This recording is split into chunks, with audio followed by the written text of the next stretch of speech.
좋은 아침입니다. 우리 히브리서 13장 7절에서 13절 말씀 보도록 하겠습니다. 7절, 8절 먼저 읽고 시작하겠습니다. 하나님의 말씀을 너희에게 일러주고 너희를 인도하던 자들을 생각하며 그들의 행실의 결말을 주의하여 보고 그들의 믿음을 본받으라. 8절. 예수 그리스도는 어제나 오늘이나 영원토록 동일하시니라. 자, 히브리서 기자는 성도들이 이제 앞에 세워놓고 본받을 어떤 그 모델로서 한 부류를 제시하고 있습니다.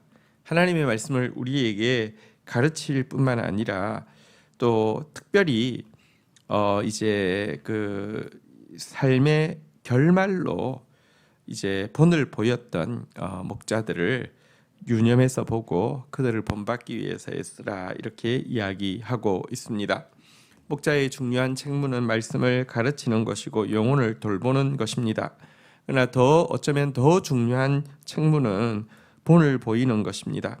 잠시 본을 보이는 것이 아니라 삶의 종말로 본을 보이는 것. 예를 들어 순교를 당한달지 아니면 죽을 때까지 변하지 않는 모습으로 말씀을 그대로 살아내는 본을 보이는 것. 이것이 영적 지도자가 해야 될 대단히 중요한 책무입니다. 오늘날 어른이 없는 시대라고 이야기하는데 그것은 오늘 본문에 가르친 바대로 행실의 결말을 주의해서 볼 만한 사람이 없다는 뜻이겠지요. 행실의 결말로 본을 보일 수 있는 영적 지도자가 될 수 있기를 간절히 소원하고 소원합니다. 또한 우리 모두 다른 성도들에게도 행실의 결말로 본을 보이는 사람이 될 수 있기 위해서 노력해야 합니다. 왜 그렇습니까? 예수 그리스도는 어제나 오늘이나 영원토록 동일한 분이십니다. 그렇다고 하면 정말로 예수 그리스도를 따르는 자는요, 초창기에는 참 본이 되었는데 갈수록 본이 안 되는 게 아니라 도리어 이제 정말 저렇게 해서는 안 된다라는 나쁜 본이 되는 경우가 있는데요. 이것은 예수를 따르지 않고 있다는 증거 아니겠습니까? 예수님은 언제나 동일하신 분이신데 어떻게 이렇게 쉽게 변할 수 있습니까? 이것은 어느 순간 예수를 따르기를 거쳤다는 방증이 아닐 수 없을 것입니다.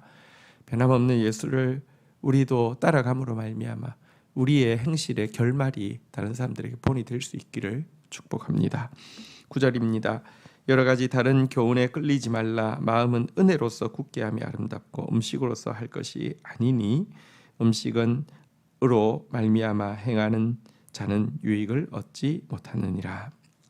이어서 히브리서 기자는 다른 교훈에 끌리지 말라라고 이야기를 하고 있습니다.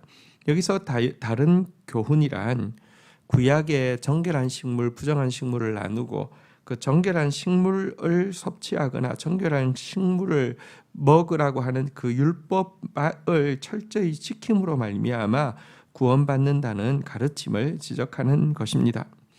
그런데요, 이처럼 정결한 음식을 먹고 또 정결한 음식에 대한 가르침, 이 율법의 가르침을 철저하게 지키고 해서 구원받는다. 이것을 율법주의라고 하는데요. 율법주의에는요, 자기 공로가 들어가 있습니다. 나는 이것을 철저히 지켰어.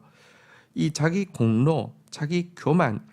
여러분, 그런데 사실은 이와 같은 율법주의로 우리의 신앙 양심을 정말 하나님 앞에 굳건하게 서게 할 수가 없습니다. 내가 여러분들 자기 공로 의식과 교만이 있는데도 굳건하다는 것은 신앙 양심이 이렇게 굳건한 게 아닙니다. 어느 순간 거짓이 들어와 있는 것입니다. 하나님 앞에서 자기 공로를 가지고 굳건할 수 있다. 이것은 스스로 속는 것입니다. 왜냐고 하면 율법의 바른 목적은 죄를 깨닫게 하는 것입니다. 그리고 죄를 깨달음으로 말미암아 마음이 낮아져서 율법으로 할 수 없는 자신을 깨닫고 하나님의 은혜를 의지하게 하는 것이 율법의 목적인데요. 율법주의는 무언가 행하고 있는 자신 때문에 스스로 당당하고 교만하게 만들어서 은혜로 못 나아가게 만드는 것입니다. 우리는 음식으로 말미암아 이렇게 혹은 이 무엇을 구분하는 이 정결례의 율법으로 말미암아 구원받을 자가 아니라 예수 그리스도의 은혜로 말미암아 구원받을 자입니다. 이런 태도로 여러분 말씀을 대할 뿐만 아니라 또 다른 사람을 대할 때 은혜 받은 사람이 은혜로운 사람으로서 다른 사람을 대할 수 있을 것입니다. 10절입니다. 우리에게 제단이 있는데 장막에서 섬기는 자는 그 제단에서 먹을 권한이 없나니 11절 이는 죄를 위한 짐승의 피는 대제사장이 가지고 성소에 들어가고 그 육체는 영문 밖에 불사름이니라. 자, 우리에게 있는 제단이라는 표현이 있죠. 우리에게 제단이 있는데 이것은 예수 그리스도께서 우리를 위해서 지불해 주신 속죄의 제사를 의미합니다. 그런데 이 예수 그리스도의 속죄의 제사는 장막에서 섬기는 자들에게는 그것에 동참할 방법이 없다라고 이야기하고 있습니다. 여기서 장막에서 섬기는 자들이란 아직도 구약의 율법에 의지하여서 구원받으려고 하는 자들을 이야기합니다. 앞에 나온 바대로 정결례, 율법, 혹은 절기에 관한 율법, 제사에 대한 율법 이런 것들을 철저히 지킴으로 구원받으려고 하는 사람에게는 예수 그리스도의 속죄의 제사는 효력이 전혀 없다. 십자가의 효능이 미치지 않는다라고 이야기하고 있는데요. 이것에 대한 근거를 11절에서 제시하고 있습니다. 사실 구약의 규례들도 이미 이 같은 사실을 예시하고 있죠. 보통 제물들은 장막에서 섬기는 자, 다시 말하면 제사장들의 소유로 돌아가서 제사장들이 먹을 수 있습니다. 그렇지만 대속죄일의 속죄 제물은요, 제사장이 전혀 그 제물에 참여할 수가 없었습니다. 그 피는 지성소에서 이 번제단뿐 아니라 지성소에서 다 뿌려져야 했고요. 그 살은 영문 밖으로 밖에서 불살라서 태워졌기 때문입니다. 제사장이 참여할 수 없었습니다. 그러므로 구약의 율법에 의지하여서 사는 사람에게는 예수의 십자가의 속죄 대속죄일의 제물 대신 예수 그리스도의 십자가의 속죄는 효력을 미치지 못한다는 뜻입니다. 자, 12절부터 한번 보겠습니다. 그러므로 예수도 자기 피로서 백성을 거룩하게 하려고 성문 밖에서 고난을 받으셨느니라. 13절 그런즉 우리도 그의 치욕을 짊어지고 영문 밖으로 그에게 나아가자. 장막 안에서 섬겨서는 예수 그리스도의 속죄의 효력이 없습니다. 왜냐하고 하면 속죄의 제물이 되신 예수님은 마치 구약의 속죄의 제물이 영문 밖에서 태워진 것처럼 영문 밖에서 십자가를 지셨기 때문에 그렇습니다. 그러므로 신자는 장막 안에서 섬기는 자가 아니라 그의 치욕을 짊어지고 영문 밖에 계신 예수 그리스도에게 나아가야 된다, 이렇게 이야기를 하고 있는 것입니다. 여기서 한번 조금 영문 밖이라는 단어를 좀 한번 생각해 볼 필요가 있습니다. 사실 예수 그리스도께서 영문 밖에서 십자가 지셨다는 사실은 히브리인 신자들에게는 굉장히 충격적인 의미를 가진 일입니다. 이스라엘 백성들은 민족이 형성되면서부터, 국가가 형성되면서부터 성막을 중심으로 형성된 진영 생활을 하였습니다. 그래서 그들에게 영문 안에 있다는 것은 안전을 보장해 줄 뿐만 아니라 종교적인 성결을 보장해 주는 중요한 어떤 제도였습니다. 영문 밖에 나가는 것은 그들에게 최고의 두려움이었습니다. 최고의 수치였습니다.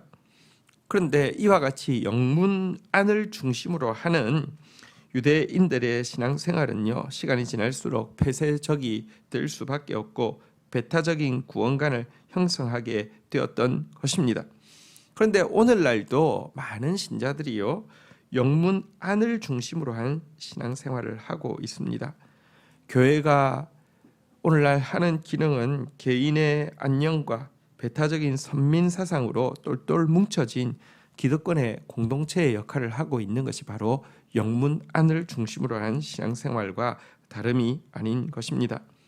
그런데 우리의 구원의 창시자요 완성자이신 예수님은 영문 안에 아니라 영문 밖으로 버림받고 추방된 자들이 사는 그 영문 밖으로 나아가서 십자가를 지셨다는 것입니다. 그러므로 신자는요, 예수를 쫓는 자이고, 예수를 쫓는 자는 영문을 박차고 나아가야 합니다. 이기주의의 문을 활짝 열어 젖히고 세상을 향해 나아가서 나눔과 섬김의 삶을 살아야 하는 것입니다. 그들에게 예수의 십자가 구원이 영향을 끼친다고 이야기하고 있습니다. 우리 신앙생활의 패러다임이 정말 급격히 바뀌어야만 함을 이 구절, 영문 밖으로 밖에서 십자가의 고난을 참으신 주님처럼 우리도 그의 치욕을 짊어지고 영문 밖으로 나아가라라는 말씀이 전해주고 있습니다. 주신 말씀을 붙잡고 기도하며 나가도록 하겠습니다. 주님 감사합니다. 영원히 변함없는 주님을 섬기는 자일진데 행실의 결말로서 변함없이 주님의 말씀을 살아낸 삶을 오고 오는 믿음의 후예들에게 보여주는 종이 되어질 수 있도록 저를 붙들어 주시고 우리 모두가 되어질 수 있도록 은혜를 더하여 주시기를 간절히 간구하고 소원합니다. 말씀을 신실하게 지키되 율법주의로 구원받을 것처럼 자기 공로와 교만을 삼는 자 되지 않게 하여 주시고 말씀 앞에 서면 설수록 죄를 깨닫고 죄를 깨달을수록 은혜를 의지하고 예수를 높이는 자로만 살 수 있도록 인도하여 주시기를 원합니다. 예수 그리스도의 존귀한 속죄는 율법주의자에게는 어떠한 영향도 끼치지 않는 것을 분명히 깨닫습니다.